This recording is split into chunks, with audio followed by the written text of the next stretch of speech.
আগামী 24শে ফেব্রুয়ারি শনিবার মাঘী পূর্ণিমার দিন একটি 1 টাকার কয়েন গোপনে রেখে দিন এই স্থানে। আপনাদের বাড়ির সমস্ত রকম বাস্তুদোষ দূর হবে, প্রচুর অর্থ আগমন ঘটবে। মা লক্ষ্মীর কৃপায় আপনার পরিবার সুখ শান্তি ও সমৃদ্ধিতে ভরে উঠবে। নমস্কার বন্ধুরা, রায়সোনার গোপাল ইউটিউব চ্যানেলে আপনাদের সকলকে অনেক অনেক স্বাগত।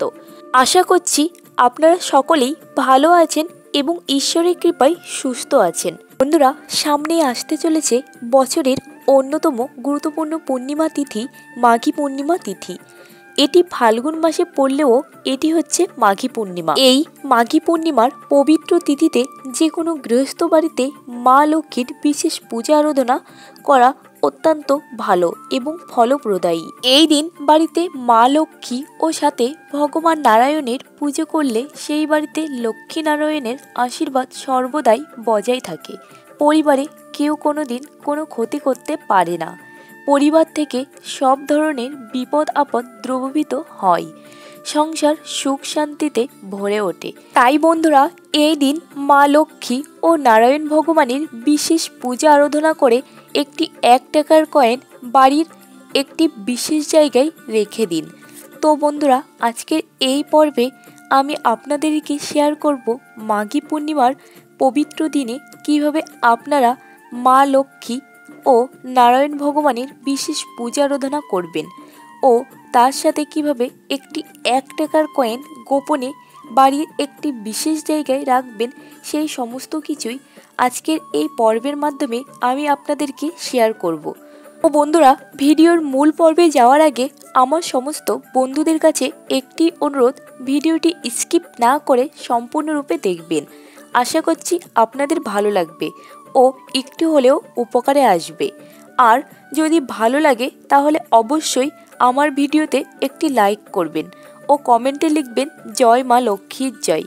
আর যারা আমার নতুন বন্ধু এখনও চ্যানেলটি সাবস্ক্রাইব করেননি, তারা অবশ্যই চ্যানেলটি সাবস্ক্রাইব করে আমার পাশে থাকবেন। আমি সাধারণত সমস্ত ধর্ম বিষয়ক ভিডিও, বাস্তু টিপস ও পূজা পাঠের ওপর ভিডিও বানিয়ে থাকি। বছর মাঘী পূর্ণিমা পড়েছে 24শে ফেব্রুয়ারি 2024, 11ই ফাল্গুন 1430 শনিবার। পূর্ণিমা তিথি শুরু হবে 23শে ফেব্রুয়ারি 2024, 10ই ফাল্গুন 1430 শুক্রবার দিবা 3:30 থেকে। 24শে ফেব্রুয়ারি 2024, 11ই ফাল্গুন 1430 শনিবার সন্ধ্যা 5:28 পর্যন্ত। ও বন্ধুরা, এই পবিত্র মাঘী পূর্ণিমার দিন একটি কাঁচা টাকা বা 1 টাকার কয়েন গোপনে বাড়ির একটি বিশেষ জায়গায় রাখবেন, যাতে আপনার বাড়ির সমস্ত রকম বাস্তুদোষ কেটে যাবে। বন্ধুরা, আমি সম্পূর্ণ উপায়টি বলে দেব যে এই টাকার কয়েন কোথায় রাখবেন আর কিভাবে রাখবেন। ও বন্ধুরা, আগামী 24শে ফেব্রুয়ারি শনিবার মাঘী পূর্ণিমার দিন খুব সকাল সকাল ঘুম থেকে উঠে শয্যাত্যাগ করবেন। আর ঘুম থেকে ওঠার পর অবশ্যই সূর্যোদয় দেখবেন এবং বাড়ির সমস্ত বাসি কাজ সম্পূর্ণ করে নেবেন। বাসি কাজ বলতে ঘর ঝাড়ু দেওয়া, ঘর দুয়ার মোছা, রান্নাঘরের বাসনপত্র ধুয়ে পরিষ্কার পরিচ্ছন্ন করা এবং যাদের বাড়িতে উঠোন আছে তারা এই দিন অবশ্যই উঠানে গোবর দিয়ে লেপে নেবেন, কেননা মা লক্ষ্মী গোবরের ছড়া বা উঠোনে গোবর দেওয়া খুবই পছন্দ করেন। আর ওই দিন যেহেতু পূর্ণিমা তিথি, তাই মা লক্ষ্মীকে খুশি করার জন্য একটি গুরুত্বপূর্ণ ও মাহাত্ম্যপূর্ণ দিন হলো এই মাঘী পূর্ণিমা তিথি। সেই জন্য এই পূর্ণিমার দিনে অবশ্যই ঘুম থেকে উঠেই বাড়ি ঘর দুয়ার ধুয়ে মুছে পরিষ্কার পরিচ্ছন্ন করে রাখবেন, তারপর স্নান করে নেবেন। যদি সম্ভব হয় তাহলে এই দিন গঙ্গা স্নান বা কোনো পুণ্য নদীতে স্নান করা অত্যন্ত শুভ। কিন্তু বন্ধুরা, আমাদের সকলের পক্ষে গঙ্গা স্নান বা কোনো পুণ্য নদীতে স্নান করা সম্ভবপর হয়ে ওঠে না। তাই বন্ধুরা, আপনারা নিত্য প্রতিদিন যেইভাবে স্নান করেন সেইভাবে স্নান করে নেবেন এবং স্নান করার পর শুদ্ধ জামা কাপড় পরিধান করে গঙ্গা জল নিজেদের মাথায় ছিটিয়ে নেবেন। এরপর শুদ্ধ বস্ত্র পরে ঠাকুর ঘরে গিয়ে পূর্ণিমা তিথি উপলক্ষে মা লক্ষ্মীর বিশেষ পূজা সম্পূর্ণ করবেন। এই দিন মা লক্ষ্মীকে অবশ্যই একটি ফুলের মালা পরিয়ে দেবেন। অবশ্যই অম্রপল্লব, পান, সুপারি সহযোগে ঘট প্রতিস্থাপন করে পুজো করবেন। আর এই পূর্ণিমার দিনে অবশ্যই চেষ্টা করবেন মাকে একটি পদ্মফুল নিবেদন করার, কেননা মা লক্ষ্মী সর্বদাই পদ্মফুলে বিরাজমান। পদ্মফুল মা লক্ষ্মীর অত্যন্ত প্রিয় একটি ফুল, তাই চেষ্টা করবেন অবশ্যই এই দিন মা লক্ষ্মীর চরণে একটি পদ্মফুল নিবেদন করা। আর চন্দন সহযোগে এই পদ্মফুলটি মা লক্ষ্মীর চরণে নিবেদন করবেন। আর একটি লাল রঙের ওড়না মাকে পরিয়ে দেবেন, মাকে সিঁদুর পরিয়ে দেবেন এবং মা লক্ষ্মীকে একটি নতুন আলতা আর সিঁদুরের কোটা নিবেদন করবেন। এরপর আপনারা সাধ্যমতো মা লক্ষ্মীর উদ্দেশ্যে নৈবেদ্য সাজিয়ে দেবেন। আপনি সাধ্যমতো 5 রকমের গোটা ফল, মিষ্টি, কুচানো ফল, চিড়ে, খই, মুরগি প্রভৃতি নিজেদের সাধ্যমতো নিবেদন করবেন।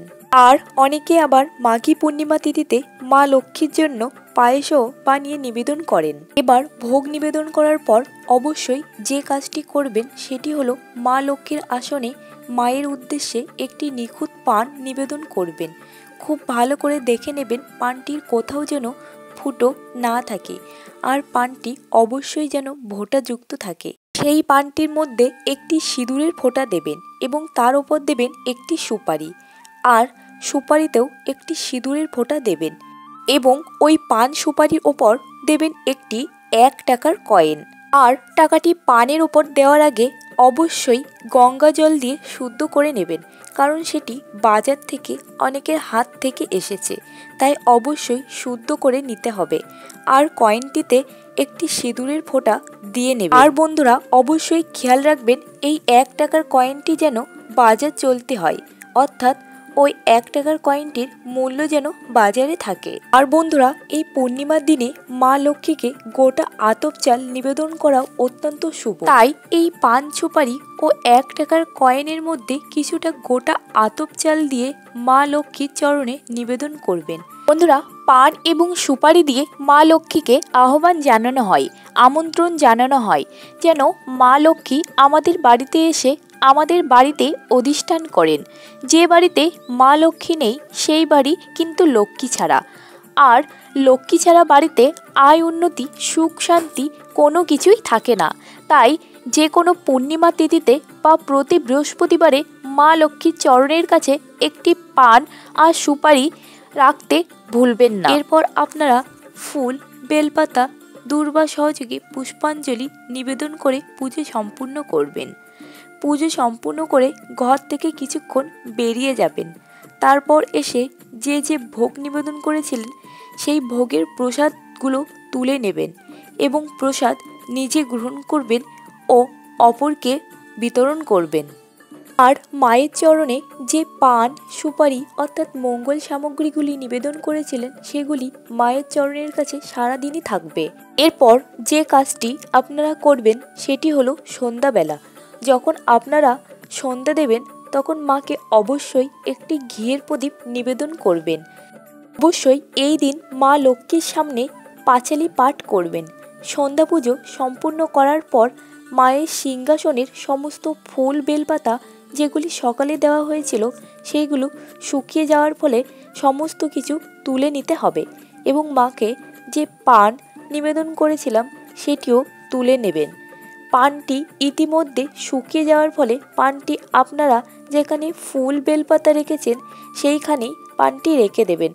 আর পানের মধ্যে থাকা একটি 1 টাকার কয়েন, সুপারি আপনারা আপনাদের ডান হাতের মুঠোয় ভরে নেবেন এবং চলে যাবেন আপনাদের রান্নাঘরে এবং রান্নাঘরে প্রবেশ করে আপনাদের যে চালের পাত্র আছে তার মধ্যে সেই সুপারি আর 1 টাকার কয়েনটি রেখে দেবেন এবং চালের মধ্যে সেগুলি খুব ভালোভাবে মিশিয়ে দেবেন এবং এটি এইভাবেই আপনারা রেখে দেবেন সারা বছরই আপনাদের চালের পাত্রে।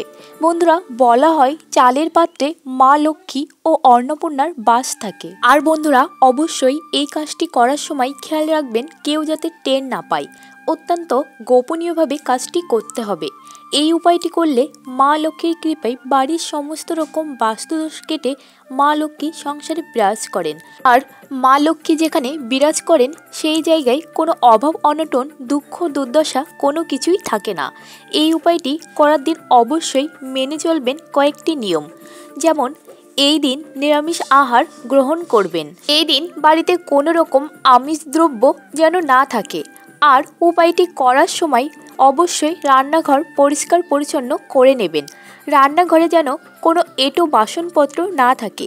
অনেক সময় বন্ধুরা বাড়িতে এঁটো বাসনপত্র বেসিনে জমিয়ে রাখা হয়, সেই জন্য অবশ্যই খেয়াল রাখবেন যাতে রান্নাঘর পরিষ্কার পরিচ্ছন্ন থাকে। আর এই উপায়টি করার সময় আমি আবারও বলছি, বাড়ির সব জায়গায় ভালো করে গঙ্গা জল ছিটিয়ে নেবেন। অবশ্যই বাড়ির যে সদর দরজা অর্থাৎ মুখ্য গেটে কিন্তু গঙ্গা জল দিতে ভুলবেন না। ও বন্ধুরা বাড়ির সর্বত্রই গঙ্গা জল ছিটিয়ে তারপর এই উপায়টি প্রয়োগ করবেন। তাহলে বন্ধুরা পবিত্র মাঘী পূর্ণিমার দিন আপনারা মা লক্ষ্মী ও সাথে নারায়ণ ভগবানের পূজা অর্চনা করে এই উপায়টি এইভাবে প্রয়োগ করে নিতে পারেন। বন্ধুরা আশা করছি আজকের এই ভিডিওটি আপনাদের ভালো লেগেছে। আর ভালো লাগলে অবশ্যই ভিডিওটিতে একটি লাইক করবেন। আর আমাদের এই চ্যানেলটি সাবস্ক্রাইব করে আমাদের পাশে থাকবেন। আর বন্ধুরা অবশ্যই কমেন্টে লিখতে ভুলবেন না জয় মা লক্ষ্মী জয়। তো আজকের জন্য ভিডিওটি এই পর্যন্তই। আপনাদের সঙ্গে দেখা হবে নতুন আরেকটি পর্বে। ততদিনে ভালো থাকবেন, সুস্থ থাকবেন। ধন্যবাদ।